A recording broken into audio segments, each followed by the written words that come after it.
Hi, everyone. Welcome to Give No Fox, a spiritual podcast. My name is Danielle Jewell, and I am an evidential medium and intuitive guide. And these three beautiful ladies are my friends.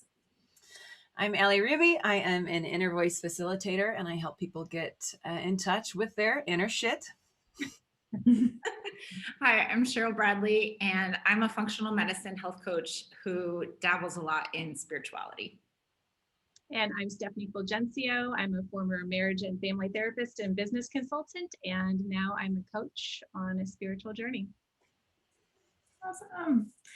Today, we decided to talk a little bit about being comfortable with being uncomfortable and what that means and how it's absolutely necessary to get where we want to go. What it means to be uncomfortable, and also a lot of having to choose which uncomfortable you want to stick with, right? We tend to get stuck in these places we don't want to be, which feels uncomfortable, but getting out of those places and stepping into the unknown is incredibly uncomfortable as well. So choosing your uncomfortable and then getting comfortable being uncomfortable is a huge part of any spiritual journey, in my opinion. So that is going to be what we're going to be talking about today. And I guess getting started in maybe talking a little bit individually about the things that we've had to do to be uncomfortable and how we had to embrace that and what it's meant for us and how it's paid off in the meantime. Like for me, coming out of a medium closet, super uncomfortable, but immensely freeing in the end. Stephanie, I know you have one. Isn't starting a podcast a little bit uncomfortable when you're not too comfortable with that? There's a good example too. Yeah, that was. I mean, literally anything new for me is uncomfortable. The first time I do anything, it is exceptionally uncomfortable. If it's paddleboarding to, doing inner voice work, to like anything for me, the very first time is so uncomfortable. And no matter how excited and eager and this is exactly what I wanted to do, I know that for most things, when I finally do the new thing the night before, I don't sleep. I'm like, oh God, why did I do this to myself? Why did I decide to do this? And I try to like pull myself back into the complacent spot that I've been, that obviously I wasn't fully, happy or like complete in. And that's why I reached for other things. But then very quickly, it's no matter how much I don't love my normal or what my comfortable is, it is comfortable. And I could sit there in an unhappy spot or an unfulfilled spot easily for a really long time just to avoid that, oh God, this is brand new. I'm going to sweat profusely, all of that stuff that comes with the uncomfortable part. So everything new for me is uncomfortable and I just have to do it. Yeah, so true. That's an interesting point, like the difference between going towards something that's new and uncomfortable versus leaving something that's uncomfortable. So when Danielle, you were, bringing up the topic, what I was thinking about was I was very uncomfortable, but I guess in a comfortable way in a relationship. And I had to jump big time into a complete unknown. Like I didn't have a job, I didn't have anywhere to live, I had nothing. And so while I wasn't happy there and it was, constraining me in certain ways, I knew what those ways were, right? So it's kind of that like devil versus devil you don't. And I always screw up that idiom or whatever it's called. But for me, I think it's easier for me to like go to a new country where I don't speak the language or something like that, but to run towards something than to shift something that is making me uncomfortable, that at least I know what I'm getting, right? Like I haven't really had that feeling around jobs, but I did have a job for a while that I really hated. And it's like, but at least you have a job, right? Mm-hmm. So if you just keep it and just keep going, or even I've had other relationships, right, that aren't great. And it's like, well, but at least I know what I'm getting here. So yeah. There's a thing about the mind and the familiar, like the mind, even if the familiar blows, our minds will choose the familiar thing, even if that's part of like even breaking habits is so hard because our mind goes to the familiar rather than the unfamiliar, and everything that, we're doing that's new or like changing is the unfamiliar part. We don't know what's on the other side. If I know what's here, even if I don't like it, at least I know the kind of suck that I'm going to get, or I know the kind of whatever versus whatever else is out there. So it's almost like we have to get to the point where no matter whatever it is on the other side, I've decided that I'm unwilling to have what I have on this side, basically, for me at least, to make those leaps. I think too, the difference. Oh, sorry. No, go ahead. No, go ahead.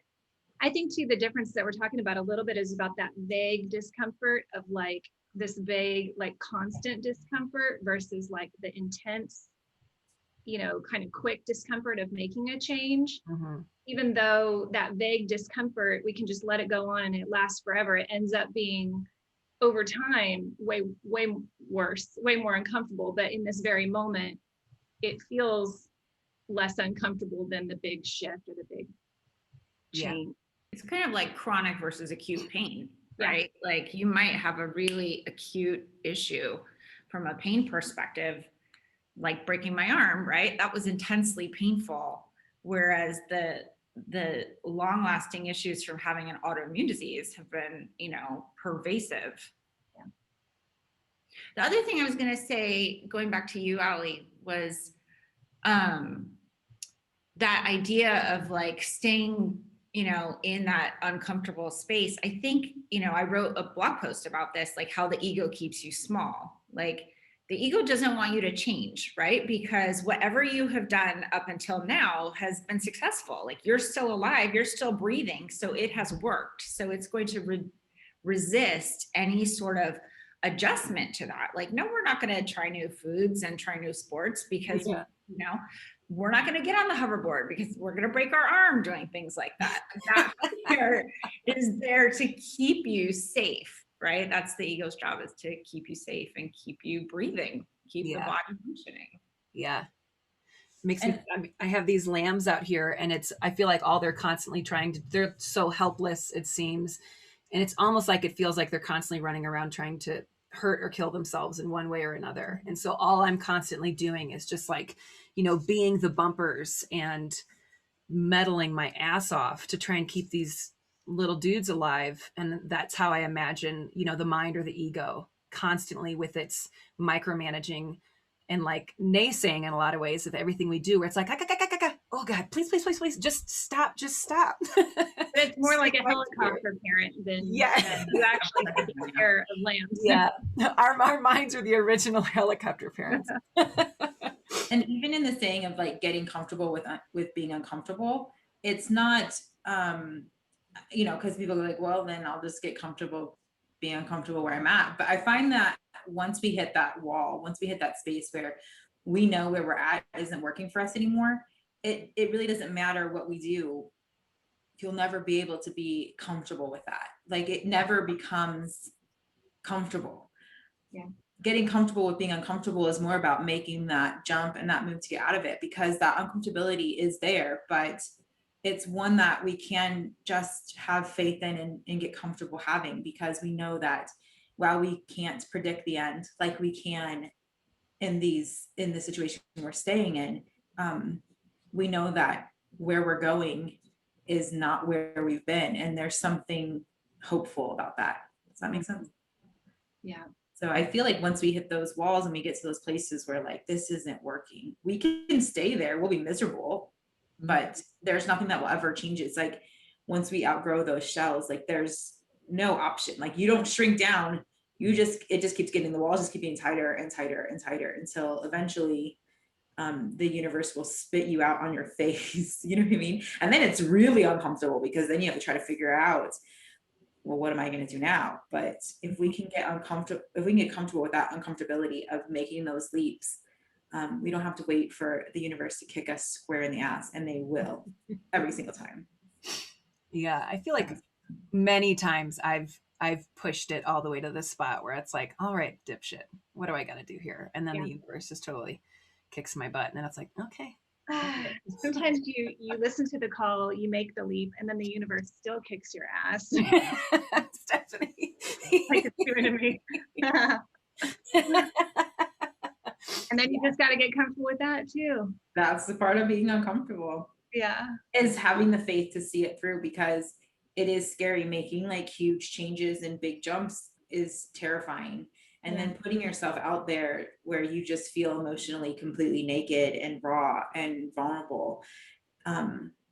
Like that's, who's comfortable with that, right? So it's having this faith that like the universe wouldn't have pushed you all this way. You wouldn't have had all of these signs and pulls and and just that knowing that we get when we know where we're supposed to be going.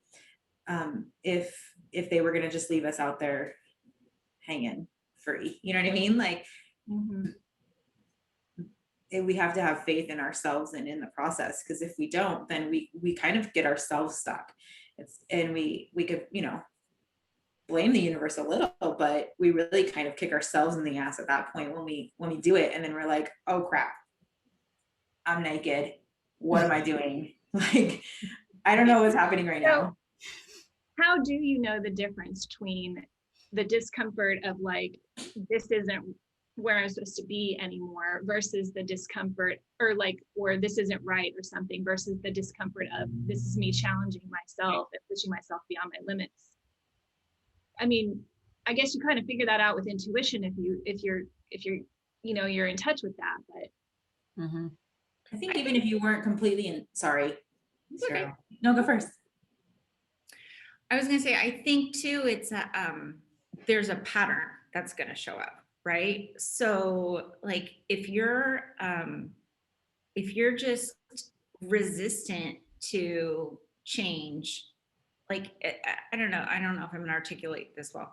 I feel like one is happening intermittently and not constantly, and one is probably happening repeatedly. So like if this same push keeps coming up and you keep resisting it, then like that's probably something you're meant to embrace, versus, I don't know, something that happens, like, this is a silly example, but like, you know, walking down the street and like you see, you know, a dark alley and you walk past it, like that's fear for good reason and to keep you safe, right? That's not like, you're not challenging yourself to become good at walking down dark alleys, right?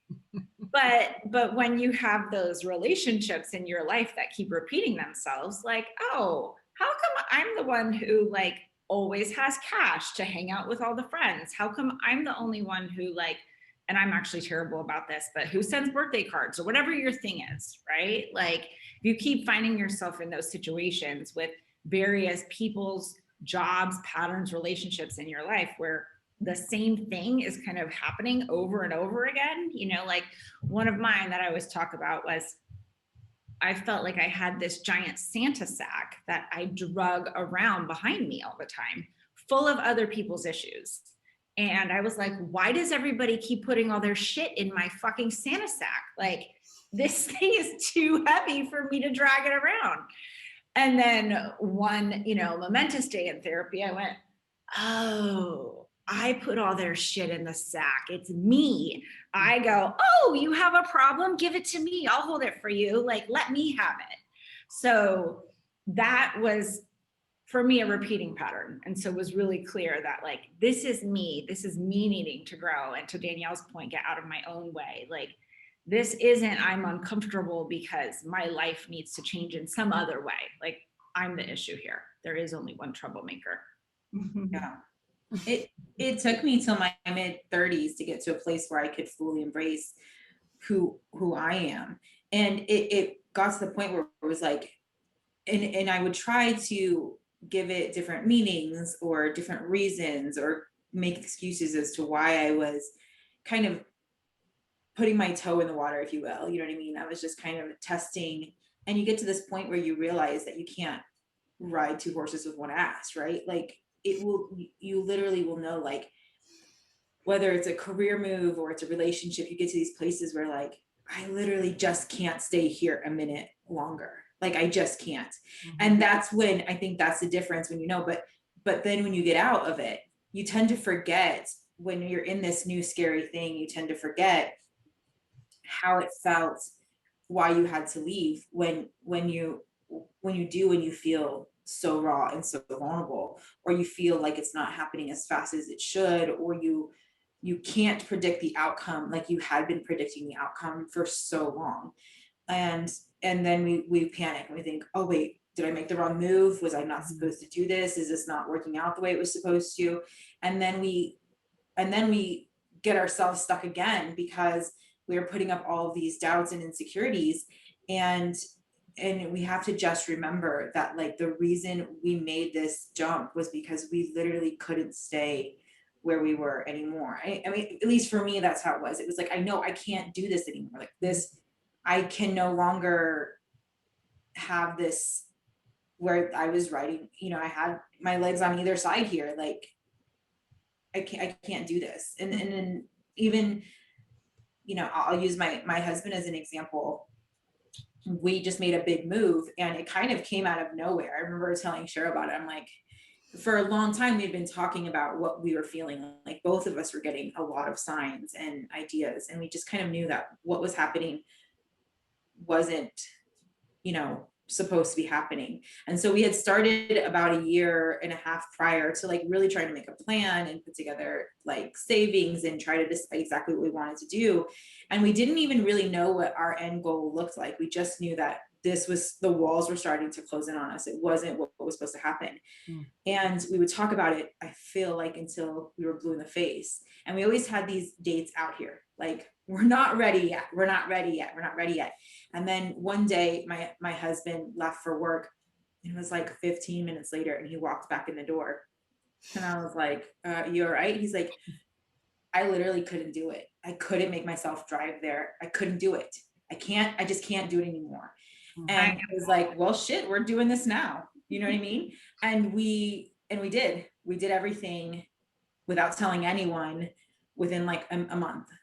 I mean, I think you all knew what was going on before my own family did, outside of my husband and I. And it is terrifying and it is scary. And it's, people look at us like, are you fucking crazy? Right.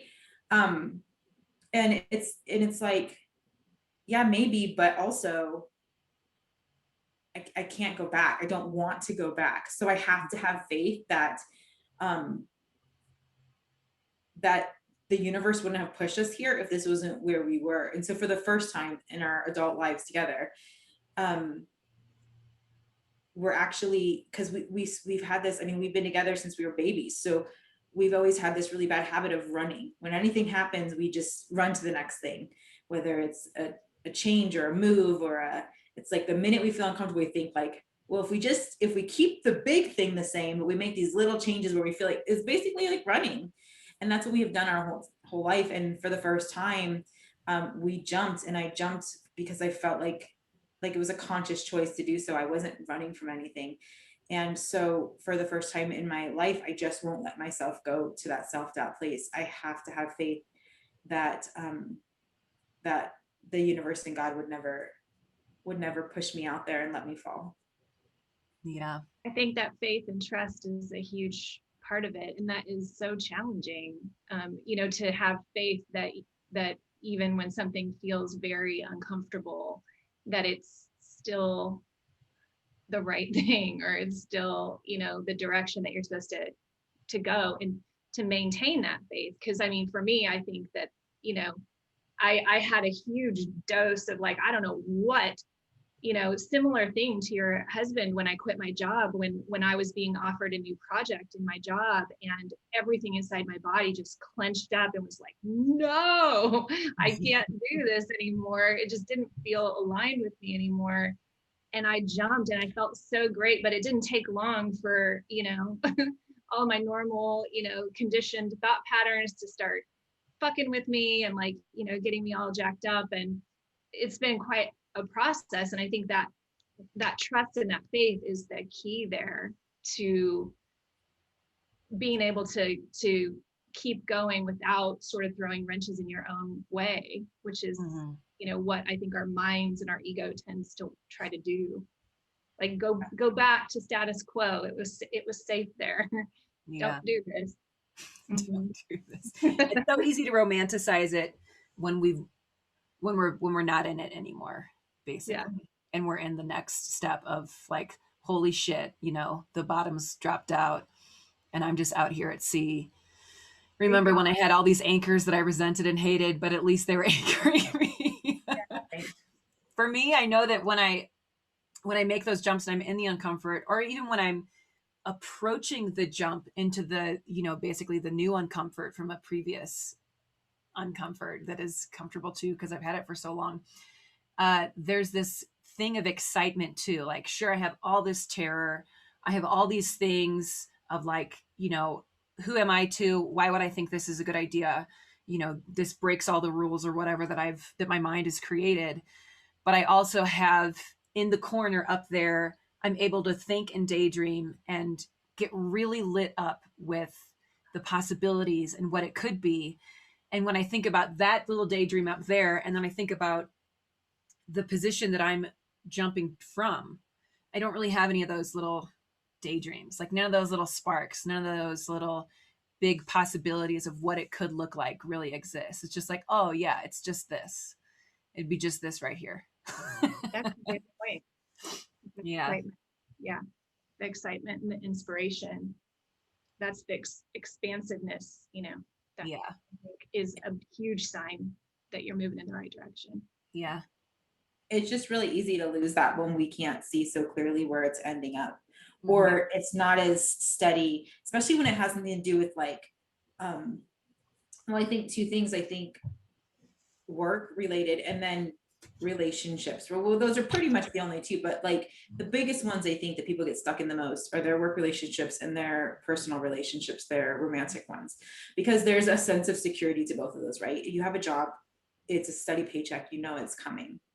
And in the other part, in the romantic relationship, there's also a steadiness there. There's where you're living, how much money you have, that, everything is, so that we get stuck in that feeling that we have to have all of the things that we've become accustomed to or relied on.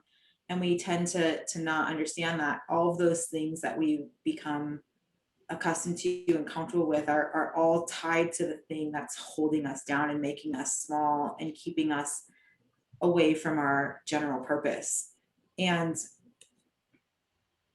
the universe doesn't like it when we're here and we forget what we're here for. And even though we technically forget what we're here for, inside of us remembers. Like our human brain tries to take over, but our soul remembers why we're here.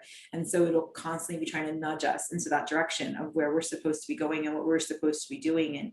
And the minute it gets a little shaky or uncomfortable, just like Cheryl was saying, that's when the ego wants to step in and jump in and try to, what are they going to think? Or what if you can't, you know what I mean? Like you can't quit your job, because how are you going to go from saying I'm this title for this many years and I make this much money to saying I'm doing this and I don't know what the fuck I have, but it feels amazing. Because even if it feels amazing to you, you think everybody's going to think like, well, that means nothing, right? Yeah. That's the ego part.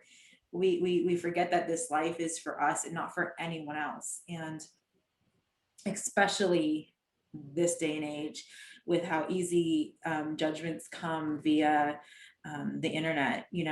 It's not just your close friends and family judging you, it's the entire freaking world judging you. And it makes ego that much harder to overcome, and it makes being comfortable with being uncomfortable even harder. Yeah. Do we also we tell ourselves this lie that this relationship is going to continue or this job is going to continue? We have this expectation that because my life is like this right this second, that I know what to expect and I know that this is going to continue to be true for me.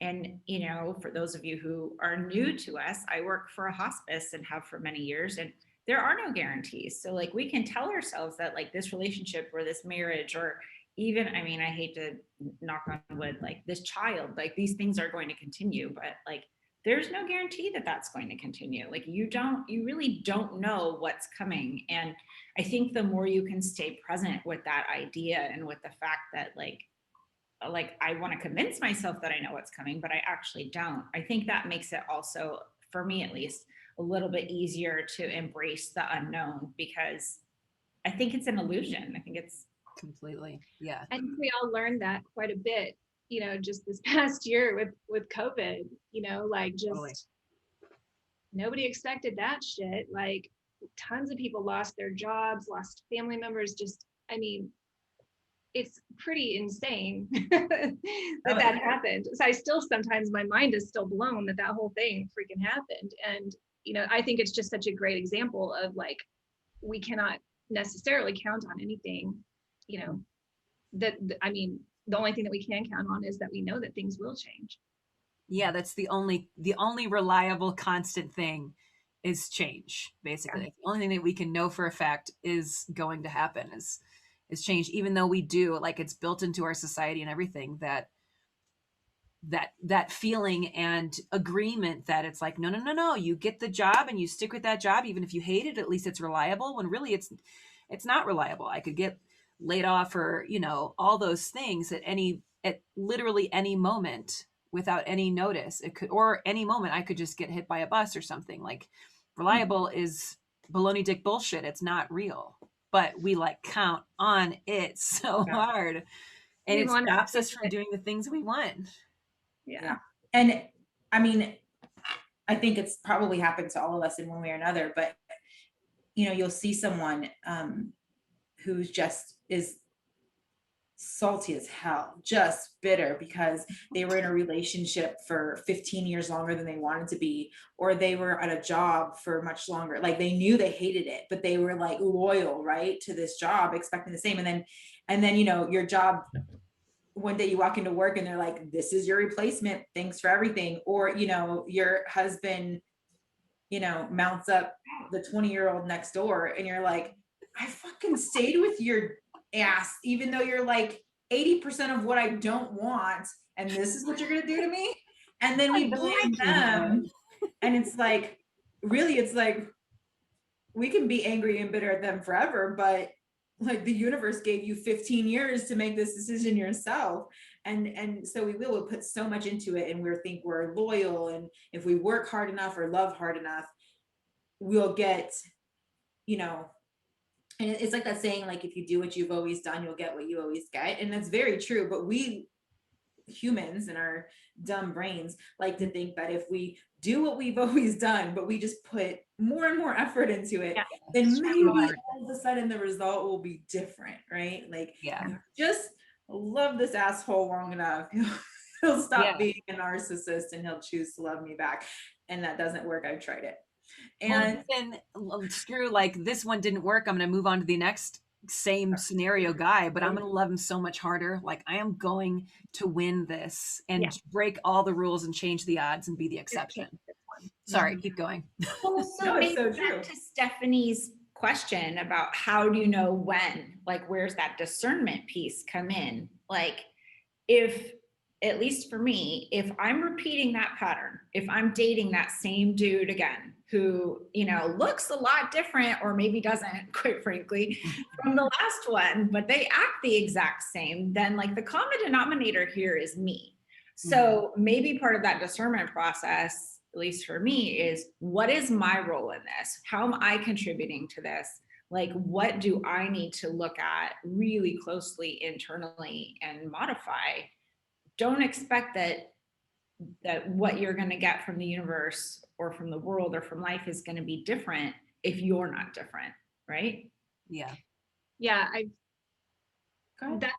talked a lot about the presence process in Clubhouse and like some of our conversations. That's just something that I used as a tool to go through a lot of internal work.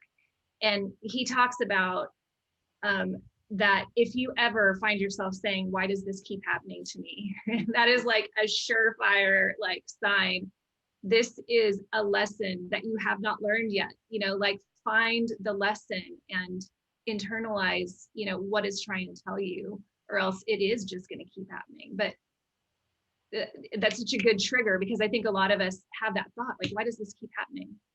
Well, and then you're the victim, right? Like, stop asking that. Stop doing that. Ask yourself, what am I supposed to learn from this? And then I think, honestly, almost as soon as you label that and like give it a framework, because I, love a process. As soon as you find a spot for that, like, then you can continue to go back to that, and you can find, or I can find looking back, like, oh, all of these different people, jobs, examples, relationships, like they were all pointing at that same thing, right?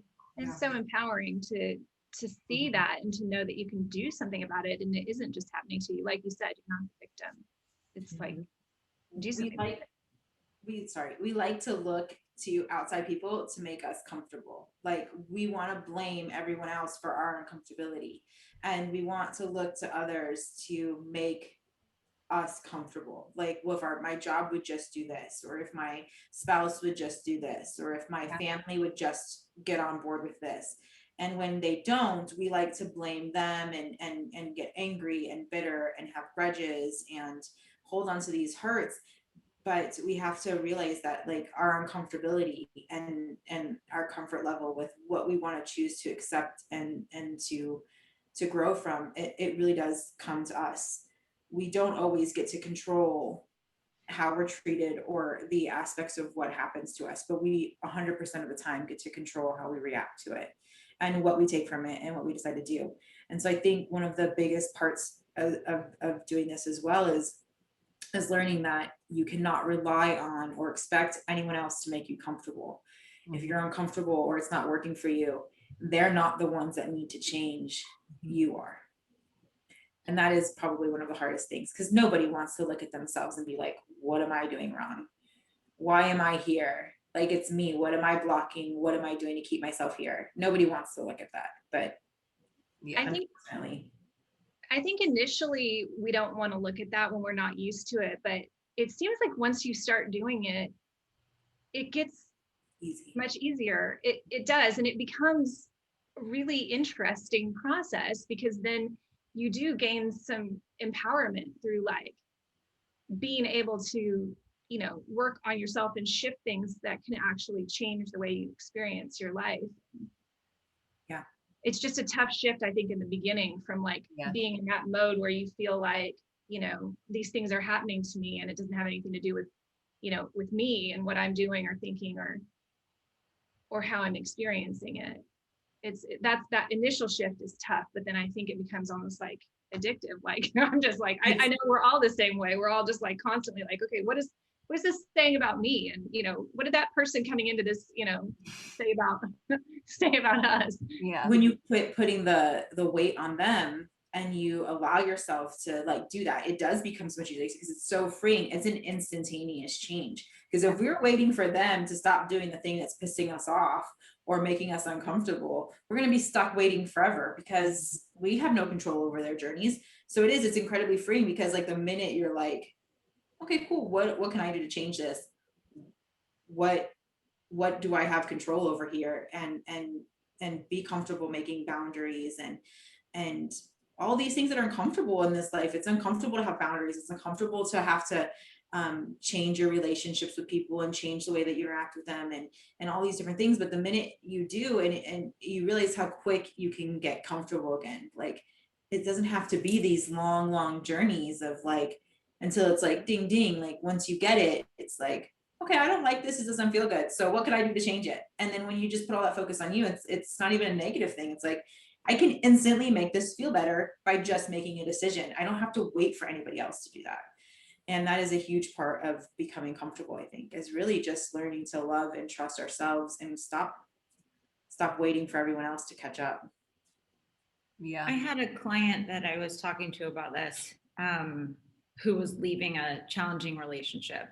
And, we had this conversation and she was like, this is so amazing. Like, I'm in control of all of this. Like, I'm so powerful, left our session, like, just high, super excited, called me like 3 days later. And she's like, holy shit, this is terrifying. And so I think, I'm going to speculate here for a second, but I think part of what keeps people in that kind of victim space, like abdicating responsibility to other people, is that then I'm not responsible, like it's a pretty cozy spot to be like, well, you did this to me and you did that to me and none of this was my fault. I didn't have, you know, a role in this. And so kind of goes back to that whole, you know, with great power comes great responsibility. So like, yes, then you're empowered and you get to have all of the power to own your life and own your decisions, but then you have no one else to blame. You have to look yourself square in the eye in the mirror and go, I fucked up. You know, or like, I shouldn't have quit my job, or I shouldn't have left that relationship, or I shouldn't have said this awful thing, or whatever it is. Like, if you're owning all your stuff, you're owning it. And that means you have to be kind of in that naked, real, vulnerable space all the time with yourself. If you're being, you know, like, this is a little bit tangential, but you're talking about riding, you know, two horses with one ass. And I think of that as being like separate from your own heart. When you are not aligned with who you are, then there is a gap between like you and you. And that space is that like wiggly, like I don't feel right. I'm not in my body. Like things are not aligned. Yeah. One of the things for me, I know you guys have heard it a bajillion times and you'll hear it a gazillion more, is Wait, did you move from a bajillion to a bazillion? Did it I get was gonna say, which is I think bigger? that's bigger. I did, I picked a whole bunch of numbers. math whizzes? Yeah. Once we, the one thing I say the most is that this journey has to be for us, like everything we do, including our coaching, or for me, my mediumship and my all the other readings that I do, like you would look at it and think, oh, she helps others, but I not for 1 second or one day do I not think that I am doing this and it's healing me and helping me and growing me. It has to be, and it sounds selfish and it sounds, I don't know, maybe it just doesn't sound good, I don't know, but it has to be about me, and the rest has to be an afterthought of it. It has to be a ripple effect. I genuinely want to be there for people and to help people and to provide closure in any way that I possibly can by being a conduit for spirit and their messages. But every day I have to focus on my spiritual growth and my mental health and my comfortability, because if I don't, then I can't show up for anyone else. And we're kind of taught from a very young age, like from such a young age, that we're supposed to make everyone else comfortable, right? We're supposed to share our toys even if we don't want to. And we're supposed to, you know, hug all of our uncles even though they creep us out. And we're not ever supposed to, you know, we have to go to the mall and sit on some weird Santa's lap because that's just what you do, right? Those are the things that we're taught. We're not supposed to speak, we have to respect our elders. So we're never supposed to question, you know, especially for me growing up in such a religious household, there was a pastor and you were taught something and you didn't question it, you just did it. And if you ever once were like, well, wait a second, like if we're doing this, why aren't we doing this? And then you were like, Yeah. The devil speaking through you. Yeah.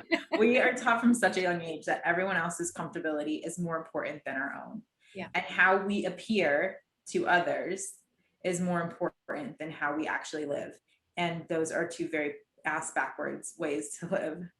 Yeah. I think that's, for me, that's been a very big part of my life.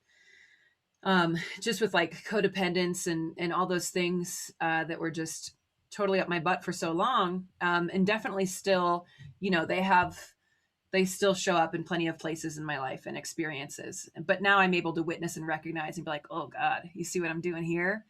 Hello, look who's back, you know? But before I was always uncomfortable, but I was 100% always choosing my own discomfort, like the ultimate discomfort that I could have. It really didn't matter how terrible it was, as long as I thought that it could potentially mean that you were more comfortable. So for me, like being comfortable with the uncomfortable is like such a multifaceted thing, because it's also, I need to be okay with, like, if I'm setting a boundary, those are never super comfortable for me. So that is, I just need to go for it. And then I also have to be prepared and be totally okay with, this might make everybody else around me uncomfortable. Like if I decide I'm going to show up differently in my relationships, and I'm no longer going to give A, B, and C, you know, endlessly, or whatever it may be, or maybe I don't hang around, if this is the scenario, or whatever. And everybody may be like, dude, what the hell? You've hung out in this scenario forever. Like, why are you being so weird? Or why are you not cutting me off, but like, why are you pulling away, or whatever the things may be? And they're uncomfortable. My immediate like not gut response, but like my knee jerk response would be to be like, just kidding. It's okay. Like, forget I said anything. Let's just keep on a trucking, even though I'm dying inside. And so it's also that I need to be able to sit there and be like, yeah, and they'll either adjust, like I've done it a million times in relationships. They adjust and we have a new relationship that works much better really for both of us.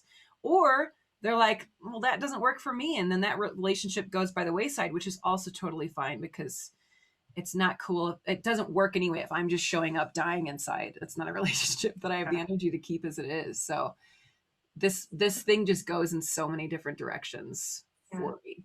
It does. That kind of makes me think of that like acute versus chronic discomfort too. Like that chronic discomfort of like just kind of hiding your own discomfort and like sweeping it under the rug and acting like everything's okay and stuff. That's like the chronic. And then the acute is actually setting the boundary and having to deal with that shift that happens in the relationship. But then after that, then you get to a place where there's more comfort ongoing. Yeah. Sorry. It's okay. Go ahead. And so that's why relationships fall apart right, is when we get this weird idea that people are always going to be the same. We aren't who we were, and who we are isn't always going to be who we will be. We are growing constantly. And if you're not in a relationship that is open to accepting those changes and knowing that, it's impossible to think that. I mean, take me, my husband, for example, like who I was when I met him is definitely not who I am today, and vice versa. But if we weren't willing to go through the growing pains and accept that we are going to continue throughout this lifetime to grow and change, then the relationships won't work. We're very aware of that. That happens every day. So it is really uncomfortable, and knowing that sometimes that means an end is coming, or what something that's been for so long is going to abruptly change. That's really, really uncomfortable. And it does make us want to go back, just you were saying, and be like, just kidding, because you don't always want to let go of that thing, right? You're kind of hoping that they're gonna support you and grow with you, but sometimes that's just not meant to be. And that goes into the whole being uncomfortable and having to be comfortable with that, because some people just aren't willing to make those changes or to grow. They're just not in a place. They're still good with their tiny little ponds, and we're like, I want the ocean. Yeah. And sometimes we just grow. And I mean, that's one of the fascinating things about relationships, especially when you think about like you and your husband have been together since you were kids. The fact that, and like when we have childhood friends and things, and eventually we grow apart or whatever it may be, or some of us don't, some of us do, but there's this inherent expectation that,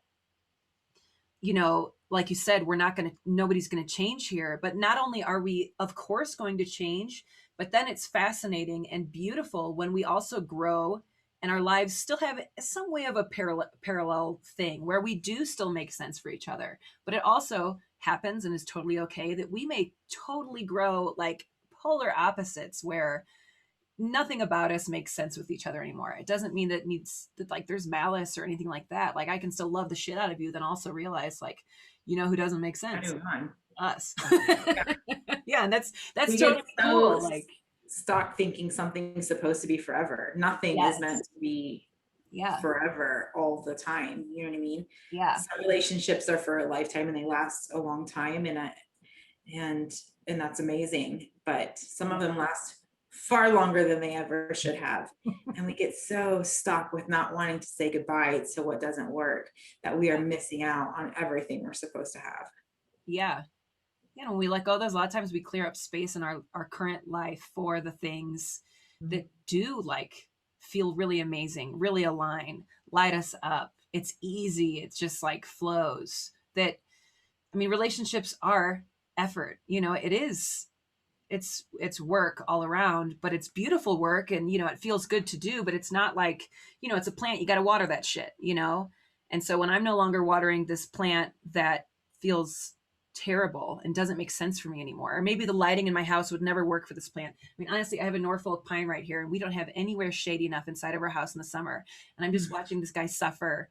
And like we keep moving it, and it's like here, and he's like, no, and it's killing me. A lot of times that's what I could do with relationships too. And it's like, well, let me shuffle you over to this corner. Are you happy and well fed? And it's like, no, I'm not. Maybe this shit just does not work. And if I moved this plant, I could probably put some sun loving freaking dry environment happy ass bitch right there, and it would be vibrant and fill me with life too. But here I am with sad Norfolk. Sorry, Ramble City, go ahead. That's a great point. This topic keeps coming up for me like over and over, which is no surprise. But the way that I kind of frame some of this is, you know, I used to look at relationships as like the relationship is the goal of the relationship. So like the whole point of the relationship is for it to continue. And I went through a pretty major shift where I decided that's actually not true. The point of the relationship is growth and learning and the soul's expansion. And so that was a radical shift in my thinking because, you know, the first way, if the relationship ends, whether it's a romantic or platonic or work or whatever it is, relationship, then it has failed, right? It didn't keep going, it died. So death, you know, is the ultimate failure on some level. And I was able, I don't even know how to describe how I ended up here, but to move through this process where I decided like, no, that's actually not the goal.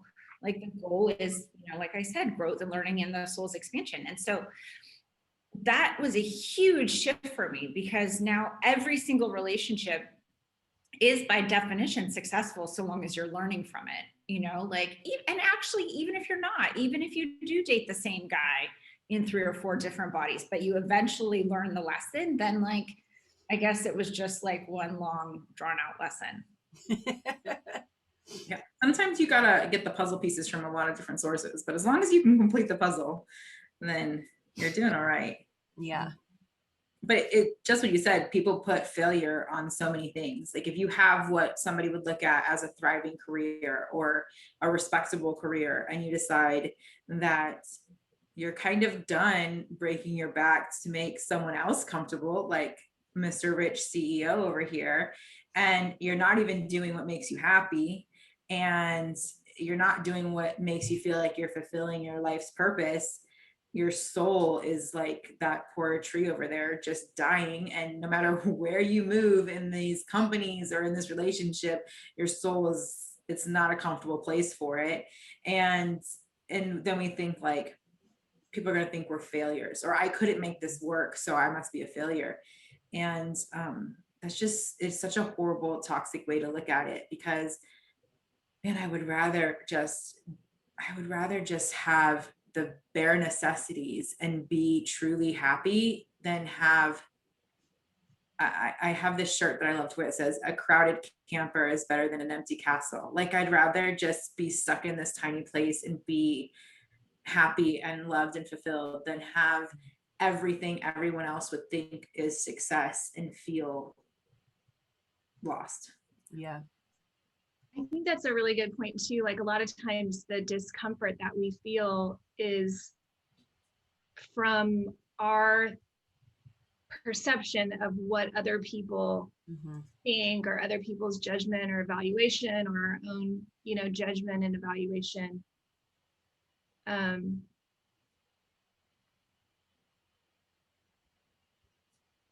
Yeah.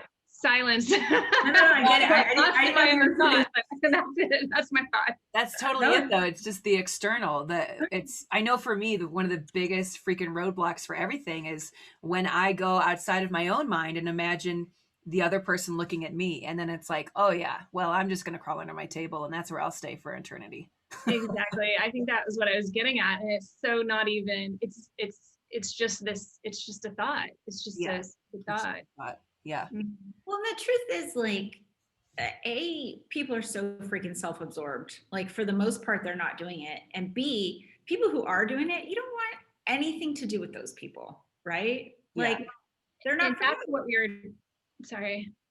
back to what we were saying earlier, like it's like if I'm having this thought that someone else is thinking this about me, then truly now I know that I turn that back around. I'd be like, no, that's you thinking that about you, lady.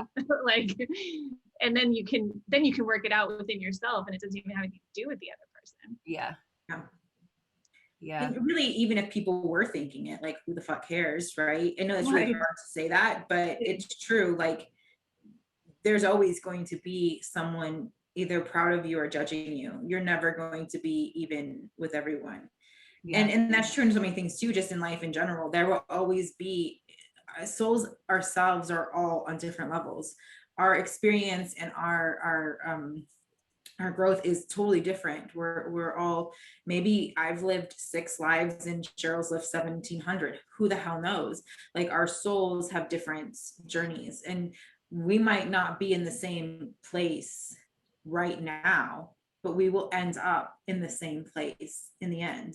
So it shouldn't be about the race. It should just be about, so I always try to say, like, the people that are more advanced than me, or I think have it figured out, I don't want to be salty and try to be like, really them? Let me tell you what they do. You know what I mean? And try to pull out all these negative things about them and try to make them smaller so that I don't feel less than. And then I definitely don't want to also be stepping on people below me to try to keep myself raised up either.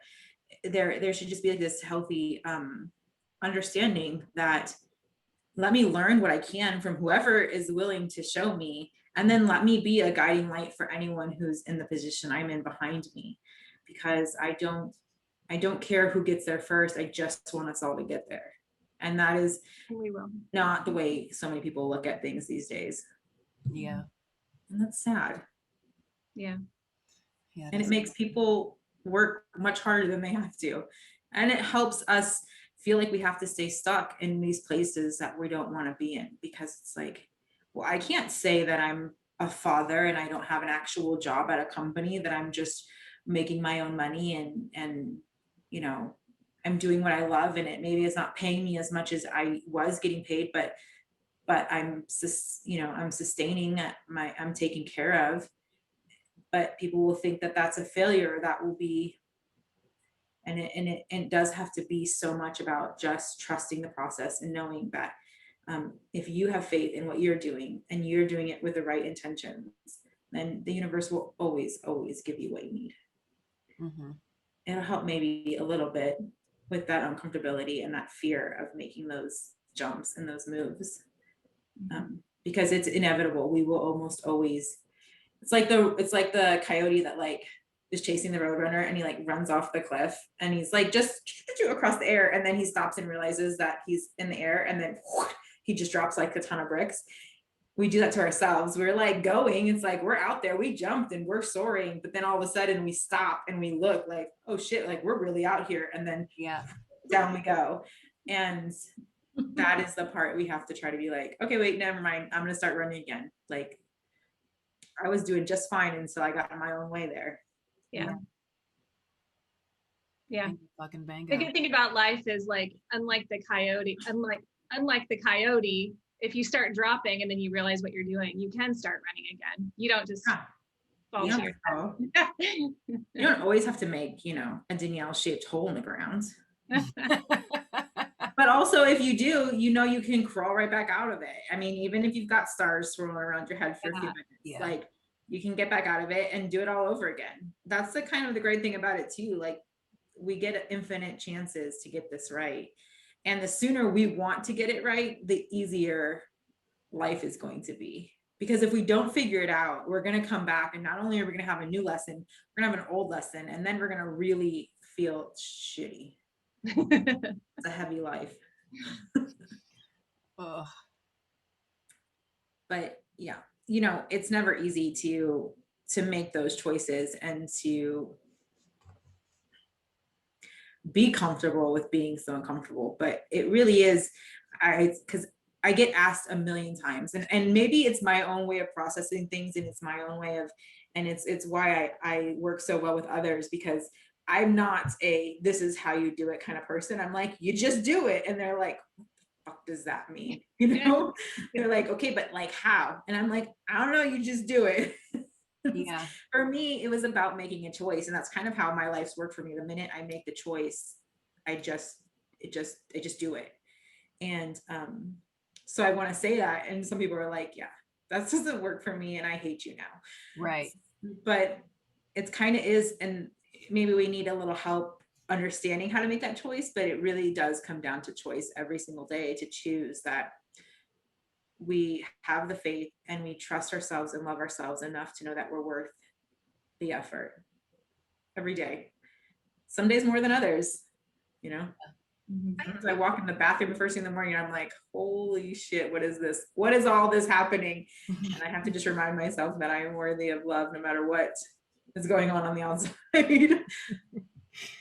You know. Oh, I think too, like, in order to make that choice, you have to know what you want, which requires some self-awareness and for you to be present in your life, right? So like if you're in that place where you're having that, kind of chronic underlying discomfort, but you're not willing to look at it and to address it, then you can't say, I want to stop choosing this and I want to choose this other type of life instead.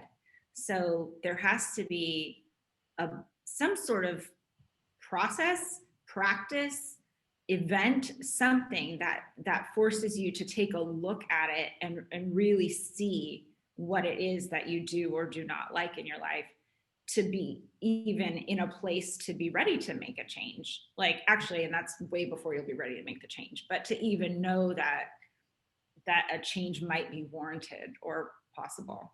And I think you have to be willing to take a break from all of the like sedation that we tend to do of our chronic discomfort. You know what I mean? Like TV, alcohol, food, all these things that we are constantly like putting on ourselves and like distracting ourselves with because we feel uncomfortable.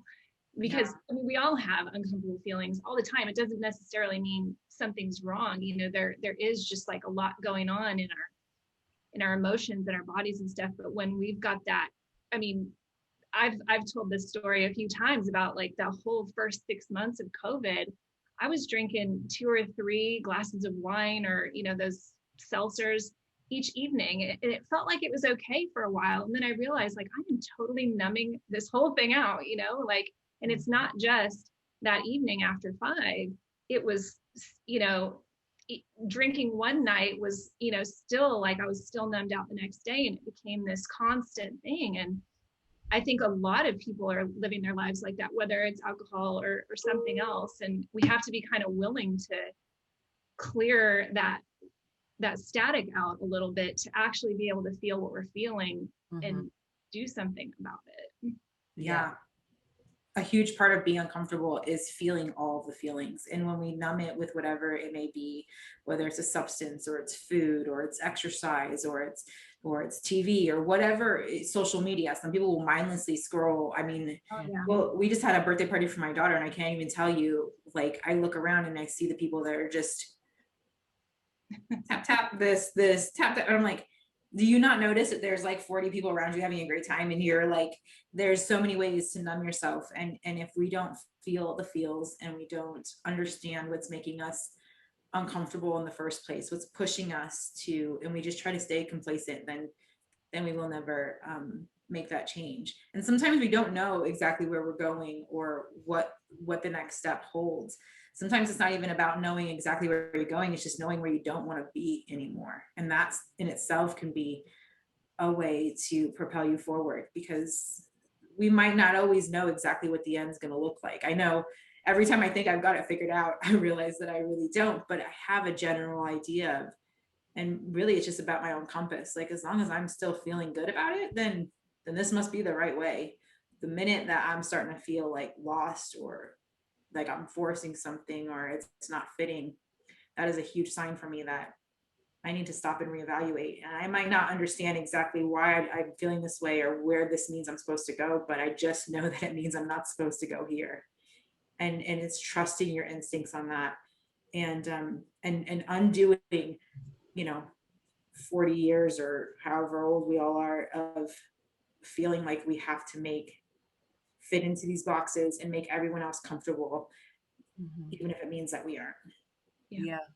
I think you know, that whole, there's something in whatever conditioning or whatever it may be, or messaging, that also can make us believe that when, like, say when we make the leap and we make a big change. Like, I remember a while ago, a friend of mine had gotten sober, and you know, it was such a beautiful, large feat, but he still felt lost. There's you know, days where he felt lost, he felt miserable, he was, you know, just barely skating by.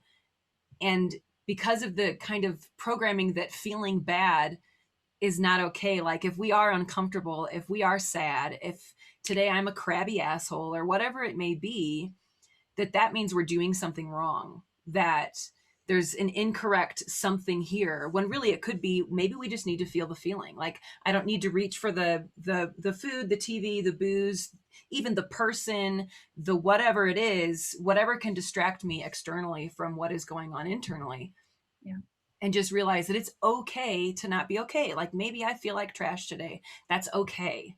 That's okay. That doesn't mean that I'm broken, that I'm inherently fucked up, that I'm doing all of this wrong or anything. It could just be, all right, today I need to feel this shit. But the longer that we can, you know, like, continue to stuff, continue to numb it, the part that needs to come out is still sitting there, just like waiting, Yeah.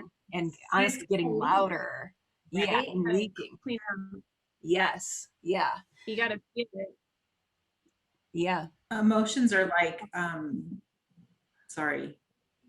Emotions are like warning symbols for us, right? It's like our taste buds. You know, it'd be nice if all we had was like sweet taste buds and everything was amazing. But like, we put something in our mouth and it tastes bad, we know, like, we're not supposed to eat this, spit it out. Or that's hot, don't touch it. You know what I mean? Like, all these sensors that our bodies have, and that's what our emotions are for us. You know, we look at a baby who starts crying and we're like, okay, they need to eat, or they communicate to us purely off emotion, and we react to that like it's totally normal. But then the minute that you're old enough to speak, then all of a sudden your emotions are supposed to be worthless and you're supposed to have them in check all the time. It's like, well, if I'm really super grumpy, or I'm really happy, or I'm really sad, my body is telling me, my emotional part of me, is my soul is telling me something. So my job is to feel this out and find, just like a baby crying. It's like, are you wet? Are you hungry? Did you hurt yourself? Like, what, I have to find out what your problem is here. And that's what our emotions should be to us. It should be our guides. So like, okay, well, let me feel this, and then I'll understand by feeling this out, you know, am I hungry, or do I need to change my diaper? I don't know what's happening. And I think that feeling it part is so important. And that's the part that so many people skip over. They immediately start trying to analyze it and figure it out what they're supposed to do. But they still don't sit and feel it. Mm-hmm. And it seems counterintuitive, but when you allow yourself to feel that stuff, then it starts to dissipate. Yeah. You can let it go. I think so many people just spend their whole lives running away from that stuff. And I did that forever too. And I still do it sometimes. Yeah. It's just like, sometimes I'm like, no, I don't want to. Yeah. I think you have a responsibility to do it too. You know, like when you were talking, Danielle, I was thinking about my kids and about, you know, I try to be cautious with them, and like, you're allowed to have all your feelings, and like, I love all your feelings, but some of your feelings you can have over there by yourself, right? Like, you go process that in your room away from other people. You're allowed to be mad, but you're not allowed to, you know, scream at me or whatever. And so I think honestly, I think most people have a lot of learning to do around that, around being responsible for their own energy and owning their shit and taking the time they need. To your point, Stephanie, like, go feel all of that. Like, you're going to feel it now, or you're going to feel it later. This is how I always feel about, this is sort of tangential, but I say the same thing about food. You can pay the farmer or you can pay the doctor. You're going to pay the money either way. And I feel the same way about the feeling. You're going to feel the feeling now, or you're going to feel it later, but you're going to feel it. It is going to happen. And you're going to be happier and making more progress through your life and those lessons if you can figure out how to do it now. Yeah, it is actually just like, I mean, this is the third time I've said this, but in a way, it's just like the chronic versus acute, right? Like, if you don't allow yourself to feel it, it's just gonna be chronic there forever until you feel it. If you allow yourself to feel it, it totally sucks. Yeah. But it helps dissipate it. It helps resolve it. I mean, I can't tell you how many times I, you know, in doing the presence process and just my own emotional integration journey, like, I would just be in a day where I just felt so much, there's just pain. Like we all have it. We all have it kind of stuck inside, especially if we haven't done that emotional work before. But when you allow yourself to feel it, it feels so terrible in the moment, but you start to realize like, this is good because I'm going to feel so much lighter tomorrow. You know what I mean? It's going to release and it's going to open up space for something new. And so now I'm almost like, I almost get excited when I have one of those days where I just feel that pain or those difficult emotions. Cause I know, okay, if I allow this to happen, something good is going to be on the other side of it. Mm-hmm. Yeah. I think there's like, for me anyways, I find that I think there's two huge reactions to emotions. One, like you were saying earlier, Stephanie, we try to numb them or make ourselves complacent with them. Or two, we try to outsource them and blame someone else for them. We kind of live in, this might not be a hugely popular opinion, but we kind of live in like I like to call it a trigger society. And if people are triggered, it's almost like everyone else's fault for triggering them. And while, there needs a huge overhaul in just basic decency and humanity in this world, people don't tend to realize that when we're triggered by something, it's us reminding us that we need to heal something. There's something broken there. There's something that we need to, because once you heal it and once you go through it and you feel it and you acknowledge it, then the triggering doesn't happen anymore. When you're triggered so deeply by something, it's because you haven't felt it, fixed it, healed it, given it the acknowledgement it needs. And so we do those two things. Either we try to numb it all out or we put blame on everyone else. Like, you can't make me feel like this way, so stop. And sometimes we do both. And so that's a lot too, where it comes into handy of saying like, okay, I need to fix this then. I need to feel this. And I cannot push this off on somebody else. I cannot make them carry this weight for me. And I cannot blame them for it. Like, I have to be the one that wants to do the work to fix this, or I'm just going to constantly be triggered. And, again, I'm not saying that there isn't some huge humanity issues these days, because there is, but we have to take responsibility in the things that are causing us to be quote unquote triggered. That's another emotional response. It's our soul telling us this needs attention. It doesn't need attention from so-and-so or anyone else. It needs your attention. And however you get through that, or you give it the attention, whether you go to counseling or you have a coach or you have a reading done, whatever you can do to help facilitate yourself to put the attention there and do the work. But at the end of the day, you have to do the work. And, all of us work with people and try to help them, but none of us are willing to do the work for you. Like, if you're not showing up as much as we are, we're going to stop showing up for you. And it's kind of like that. If you're not showing up for your soul, then you're never going to fix it. Your soul's always there, but you got to show up for it too. It can't just fix itself. Yeah. This reminds me of a parallel conversation we've had around closure, where like, you can think that you require the other person for it, but you really don't. It all happens within you, Same with Forgiveness is going to be a great podcast someday, guys. Mm-hmm. What'd you say about forgiveness? Will be a great podcast someday. It's going to be a great conversation about how that works and responsibility we carry in that. That's what I thought of when you were saying that. Mm-hmm. Mm-hmm. What'd you say, Stephanie? I missed it. I said it's the same with forgiveness. So I think Danielle and I both said forgiveness at the same time. Yes. Sorry. I just perfect. So loud in my own head. I was like, forgiveness. That's what you mean. So when there's Bryan Adams, that song, forgiveness. Yeah, it's gonna carry on. Sorry. I think, Allie, what you're gonna bring in a song to every single podcast episode. I know. You better be preparing yourself, because you got to do our little outro. You don't want us to be singing. I can't get past what song that Outro is. noise. I'll find it and I'll text you to you guys after, because I just listened to it. I think. Yeah, it sounds familiar. Yeah, I know. I was gonna say, you're gonna send it to us. It's gonna be hard for me to be present now that has invaded my cranial space. Well, so this is our second episode, and so when we've been going for a certain amount of time and we hit a lull, is that our signal? We're not going on exact time periods here. I mean, is it when Allie starts belting out a song? Is that when it's time? No. That's slippery because that could happen at any time. Yeah. She starts out like saying, she'll just sing hello and we're like, okay, cool, done. And Yeah. That was a quickie. Oh man, I'm gonna find this. No, I think we're done. Yeah. I think that we said everything we needed to say on that. And really, I guess to wrap it up, would just say that like everything else in the world, it starts and ends with you. So you get to choose. True story. Get out of your own way. For sure. Just do it. Are we allowed to use other people's taglines? I don't know about that. Yeah, let's go through all of them. Right. Just start listing them off. Feel it to heal it. There you go. Treat you right. Isn't that Dairy Queen? I don't know. Have it your way. Now I want Dairy Queen. It's like 110 degrees. Dude, I have not eaten today. I am Oh starving. no. Almost 2:00 here. Yeah, you need to do that. All right, lots of love.